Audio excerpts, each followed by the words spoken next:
Bien, moltes gràcies a tots per ser presents una altra vegada aquí, amigos de la India, para continuar con el curso que establecimos la pasada primavera de El alma, la cualidad de la vida. Hoy es jueves 1 de octubre de 2015. Damos inicio a los ciclos de conferencias, de actividades en Amigos de la India, aunque la semana pasada ya comenzaron algunas en nuestro local. Vamos a continuar con el curso El alma, la cualidad de la vida. Curso que está basado en un libro que es condensación de las enseñanzas de Alice Bailey del maestro tibetano. Básicamente, esta información de este libro es un compendio de todas las veces que la palabra alma aparecía en los 24 libros que publicaron conjuntamente Alice Bailey y el tibetano. Hay que decir una cosa, lo que se pretende con este curso no es que salgáis de aquí con las dudas clarificadas respecto al término alma, la manera de acercarse al alma y muy especialmente la forma clara y concisa, objetiva, de manifestarlo. Lo importante es que lleguemos a esas conclusiones a través de nuestras propias preguntas y muy especialmente a través de nuestras dudas. Si no tenemos dudas, si no nos hacemos preguntas, va a ser muy difícil que podamos realmente vislumbrar con un mínimo de certeza el correcto significado del término alma, o al menos que nos podamos aproximar un poquito a ese concepto general. Concepto que tiene 1001 interpretaciones. De hecho, vais a ver una diapositiva, la número 13, que la he puesto ex profeso, y si la memoria no me falla, creo que son 42 o 43 definiciones del término alma, para que veáis lo complejo que es hablar del tema del alma.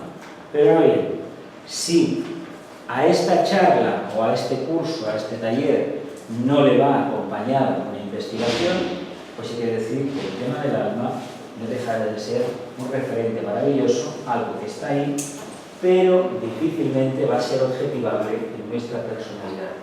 Pensemos que si hablamos de un tema espiritual, como puede ser el alma, y no somos capaces de manifestarlo a través de la personalidad, va a ser, no diré imposible, pero muy difícil que algún día podamos asimilar qué significa el alma. Por lo tanto, la teoría y la práctica deben ir a la par. Si estudiamos sobre el tema del alma, indica que la personalidad debe estar en vías de transmutación y en vías de integración, porque si no, no nos pongamos a estudiar algo a nivel de conciencia si no va aparejado el trabajo de transmutación. ¿De acuerdo? Empezamos. ¿Qué hemos dicho en las 5 sesiones primeras? Hemos dado mucha teoría, ha habido muchas preguntas, ha habido muchas respuestas y se supone que todos más o menos hemos reflexionado bastante sobre el término alma. Como veis, os hago una presentación muy llamativa, con una cantidad de sexto rayo a través del mundo del vegetal increíble. Ahí tenemos sexto rayo, tenemos cuarto rayo y tenemos segundo rayo. Los 3 cualidades que manifiesta el reino vegetal. ¿Y por qué os lo presento así? Pues os lo presento así porque la información tiene que tener primero, ha de tener primero una componente netamente atractiva. Ha de ser agradable a la vista. Si en lugar de colocar estas fotos con estas formas geométricas os pusiera un texto plano en blanco y negro, fondo blanco y texto en negro, evidentemente debería poner muy poco texto para que vuestra imaginación, nuestra imaginación, pudiera actuar. Por lo tanto, prefiero poner colores llamativos, son bugambilias exactamente, y arriba os pongo una puesta de sol. Con ello que os estoy transmitiendo, que la enseñanza sobre el alma, lejos de ser algo árido, seco y para unos cuantos, en el fondo está al alcance de todo el mundo. Y además, el texto queda muy claro cuando dice: en anteriores sesiones hablamos de la resolución de este conflicto. Este conflicto es ni más ni menos el cuadrado que representa la personalidad, el triángulo que representa el alma y el círculo que representa al espíritu. Esto es en terminología esotérica. Pero ahora vamos a ir hacia adelante. Y aquí tenemos la misma presentación, como ya en otras hay una estrella de 5 puntas, con lo cual quiere decir que esta diapositiva la hemos utilizado en otras sesiones, con la idea de resolver esta dualidad. O estamos en el mundo del alma, en el triángulo, o estamos en el mundo del cuadrado. Si estamos en el mundo del cuadrado, no llegaremos al círculo rojo, que representaría en este caso a la mónada o al espíritu. Y si no llegamos ahí, os puse este palacio oriental representando a Shambhala. Con ello quiere decir que si queremos acercarnos al quinto reino, de verdad, hemos de resolver este sistema, esta duda cuanto antes. Apostemos pues por el alma, por el triángulo, y al final pondremos la recompensa por propio trabajo interno de percibir el mundo superior. Aquí es lo mismo, le podemos llamar el yo al alma y el no yo a la personalidad. Y aquí os dejo remotamente el círculo como la recompensa de la solución de ese conflicto. Y la pregunta de siempre, que volverá a aparecer más adelante en la diapositiva esta tal cual: ¿dónde estamos situados cada uno de nosotros? Esta es una pregunta que nos hemos de hacer en nuestro foro interno y muy especialmente la hemos de responder en el silencio del corazón. ¿Por qué?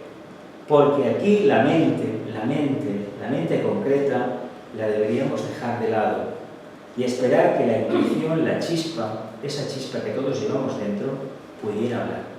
Si realmente dejamos la personalidad de lado y practicamos ese silencio respecto a las cosas que nos acontecen, tarde o temprano el alma nos va a hablar.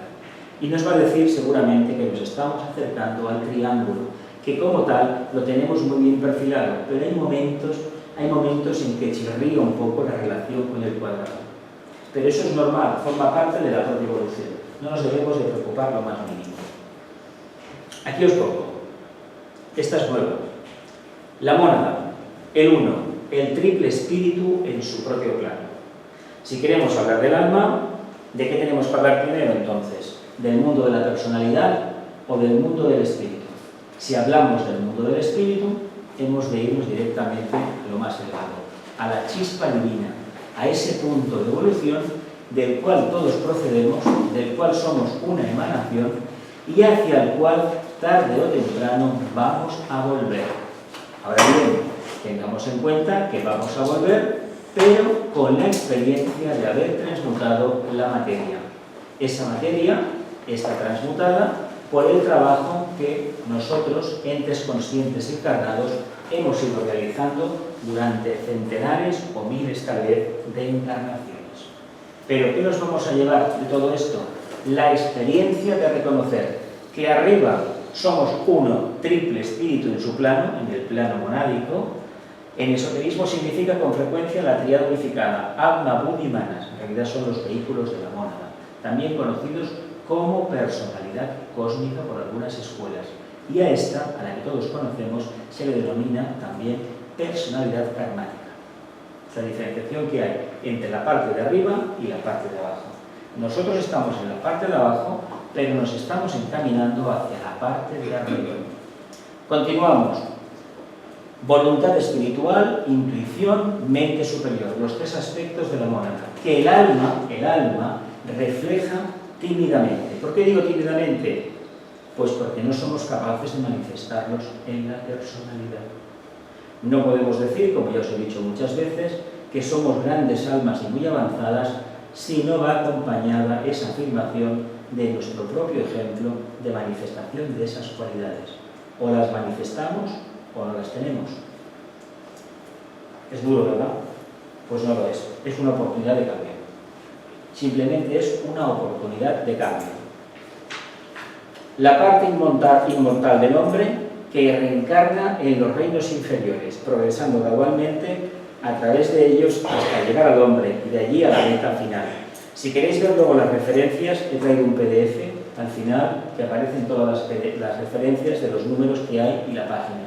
Representa el primer número de la izquierda un libro y lo otro representa la página en la que aparece. Fijaos en las diapositivas que os he puesto, las fotos. Os he puesto la tríada espiritual arriba, ¿no? Tres rosas, ¿no? ¿Parecen? Sí, y abajo, ¿qué os he puesto? Un cactus, pero en un campo de unas flores que están entre violeta y fucsia, que en el fondo vendrían a hablar de la respuesta que ha habido por parte de la forma al llamado invocativo del espíritu. Por eso se ha construido una forma arcaica, que es la forma física, y la he puesto en un cactus porque el cactus, sabéis, que son los vegetales del Cretácico, me parece, los primeros vegetales de la Tierra.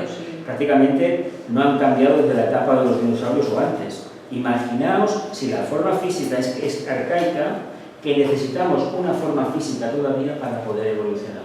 Y sin embargo, todo alrededor, esas flores representan a la armonía. Son fotos de internet, no sé, que no las he hecho yo, estas no son mías.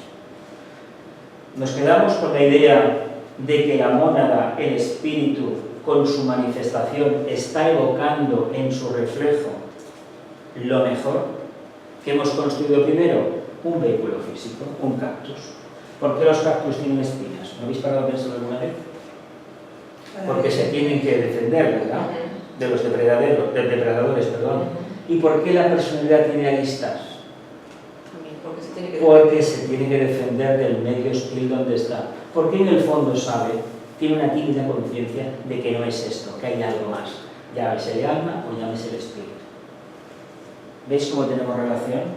No olvidemos que nosotros somos el cuarto reino. Esto representa al segundo, el vegetal. El mineral fue el primero y el tercero fue el animal. Pero nosotros tenemos del tercero un montón, somos animales.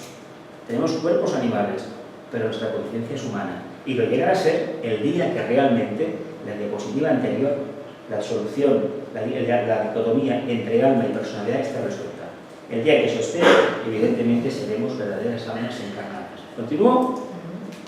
Si tenéis alguna pregunta, paramos y hablamos. Esto no es una conferencia, es un taller, Dice, el alma es espíritu universal, la mónada divina, el séptimo principio, denominado así en la constitución septenaria del hombre. Y volvemos a poner tres magníficas flores de perfil, lo que son tulipanes, que nos van a hablar exactamente de lo mismo, porque hasta ahora hemos tenido siempre el referente del alma. Pero en realidad el alma, como tal, es un concepto que tarde o temprano deberíamos soslayar, dejar de lado. Porque el vehículo causal, donde está sustentado precisamente ese estado de conciencia, sabéis bien, por lo que hemos hablado muchas veces aquí, que tiene fecha de caducidad. ¿Dónde? ¿Cuándo? En la cuarta iniciación. Cuando la prueba crística de la muerte y resurrección sea una realidad de conciencia, os recomiendo que os leáis La noche oscura del alma, el poema de San Juan de la Cruz, y algún escrito por ahí que hay también del tema, que no quiere decir, ponlo derecho, que se ve muy mal. No, déjalo, apunta.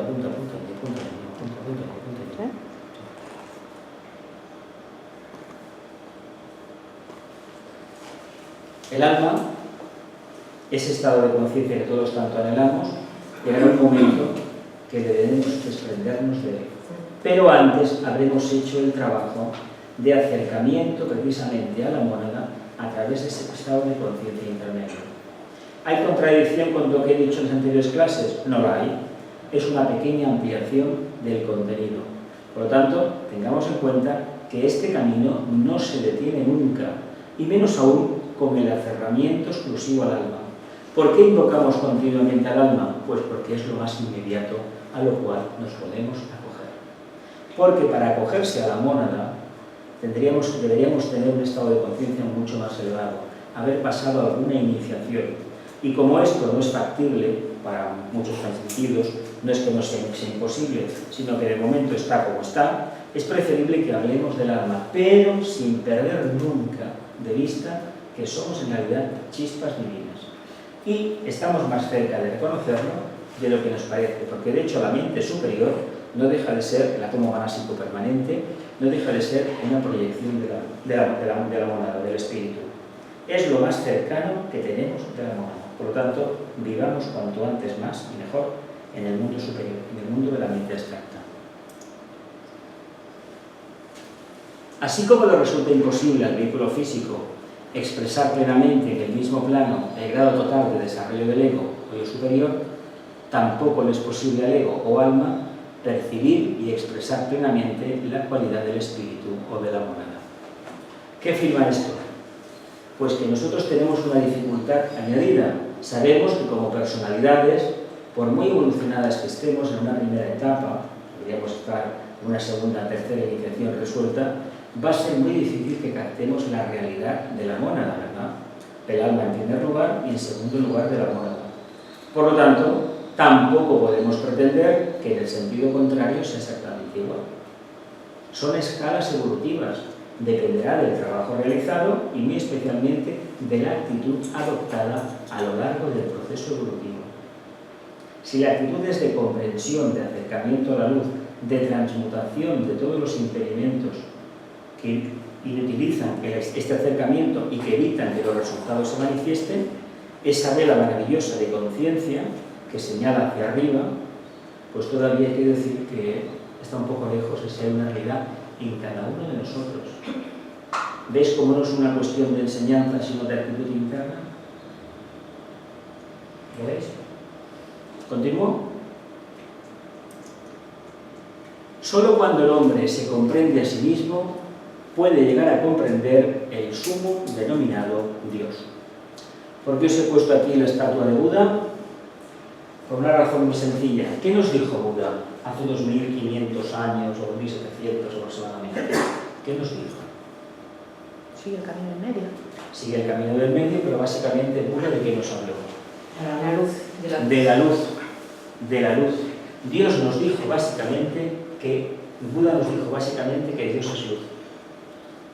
Precisamente he puesto la imagen del Buda para darnos a entender que el hombre, cuando se comprende a sí mismo, puede llegar a comprender el sumo denominado Dios. La luz, la inteligencia, va a revelarnos la verdad, va a abrirnos el libro secreto de la evolución. Es un libro que no es tan secreto, solamente falta que nos conozcamos un poco. Y la mejor manera no va a ser tanto acercarnos al alma, sino saber por qué reaccionamos como reaccionamos y por qué tenemos las apetencias que tenemos. Antes os decía, antes de empezar, hablaba desde que si conociéramos el rayo, la forma en que reaccionamos, el rayo del vehículo emocional y la forma en que, de forma instintiva, respondemos a las emociones, a los impulsos, etcétera, etcétera, acabaríamos conociendo el rayo del alma. Porque el vehículo emocional tiene esa potestad de expresar por línea de menor resistencia el rayo del alma. Por lo tanto, cuando nos conozcamos de verdad, vamos a saber cómo es Dios. Porque estamos hechos a nivel de imagen y semejanza, pero a nivel arquetípico, no tanto en el detalle. El detalle no cuenta, porque el detalle pertenece a la fenomenología externa, pero internamente somos igual. Es lo mismo el macrocosmos que el microcosmos. Esta teoría del macro y del micro es platónica. Si os interesa la filosofía antigua, veréis que los mitos antiguos estaban basados en eso. Dice, esta es una verdad familiar y esotérica, pero si se la practica conduce a una revelación, lo cual hace que el actual Dios desconocido sea una realidad conocida. ¿Por qué no conocemos a Dios? Porque no nos queremos conocer a nosotros mismos. Lo sustentamos así. Creemos que es una osadía hablar de esos términos. Creemos que Dios es un concepto arquetípico, caduco. No, Dios somos nosotros. Y si dentro de nosotros no está la potestad de conocer la revelación, recibir una revelación, realmente ese Dios como tal no existe. Porque lo que no puede ser es que se ponga a construir sin ton ni son, sin un propósito definido.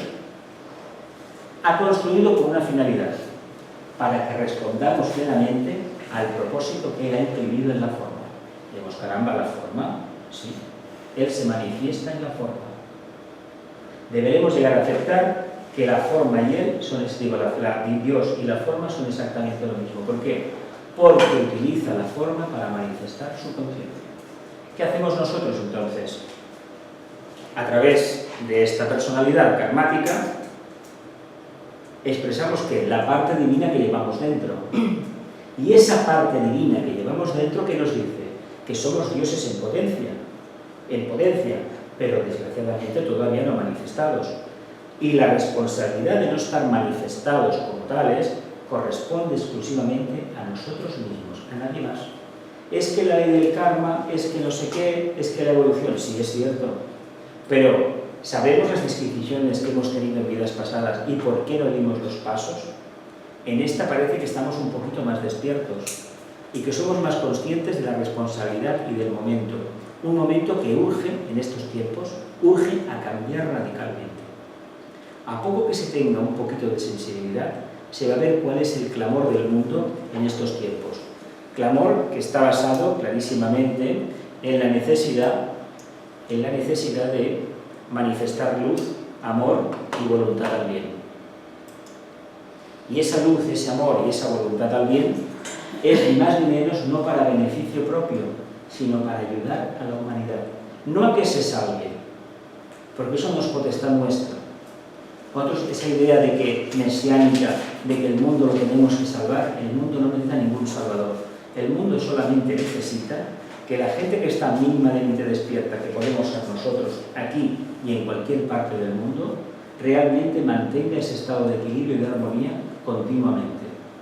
Porque si no estamos, que mantenemos ese estado de equilibrio y de armonía, quien tiene que hacer el trabajo mayor lo va a hacer, pero lo va a hacer impelido, obligado por la armonía que en los planos inferiores está habiendo.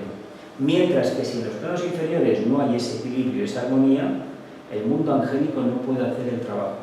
Y los de arriba, el quinto reino, no puede proyectar nada hacia la conciencia humana. ¿Veis la responsabilidad que tenemos en estos tiempos? Si Él nos dijo hace 2000 y pico de años que nos conociéramos a fondo, porque si nos conocíamos tendríamos esa potestad de cambiar nuestro mundo ambiente, ¿por qué no lo hacemos? Cuando dices conocernos a fondo, ¿qué quieres decir? Manifestar el alma, la conciencia de lo más elevado. Cuando uno habla de conócete a ti mismo es manifiesta, porque además la frase del oráculo de Delfos era conócete a ti mismo como uno con el imperecedero, conócete a ti mismo como uno con Dios. Claro, por alguna razón se decapitó la frase, se amputó un trozo y solamente nos ha llegado el tema de conócete a ti mismo. De hecho, la gente lo entiende a nivel emocional, a nivel de mente concreta y a nivel de personalidad. Pero hay una trascendencia esotérica en la frase, que es un mandato, es una orden imperativa.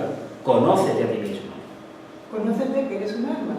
Conócete a ti mismo y como uno como el imperecedero. Por lo tanto, si nos queremos reconocer como uno como Dios, hemos de entender que aquí en el plano físico, los planos karmáticos, físico, etérico, emocional y mental terrestre, hemos de manifestar las cualidades más elevadas, la luz, el amor y la voluntad al bien. Por lo tanto, la personalidad debe quedar de lado. Pero para llegar a eso, sabéis que la ley de la justa retribución, la mal llamada ley del karma, por la connotación peyorativa que les damos dado en Occidente, parece que nos lo pone todo muy complicado. Parece que nos impide reconocer todo eso. Porque no olvidemos que estamos trabajando y no estamos solos evolucionando. Al estar todo el reino humano con los demás reinos de la naturaleza, con el karma del planeta, con el karma del logos, básicamente son pocos los que han podido salir de esa corriente. Pero el estímulo que nos han dejado, esa impronta que han manifestado en su obra, nos ha estimulado, valga la redundancia, para hacer ese trabajo, imitarles. Pero resulta que cuando los imitamos, descubrimos lo que tenemos, la parte más divina que tenemos, que en este momento podemos captar. Y eso nos obliga aún más a avanzar. Pero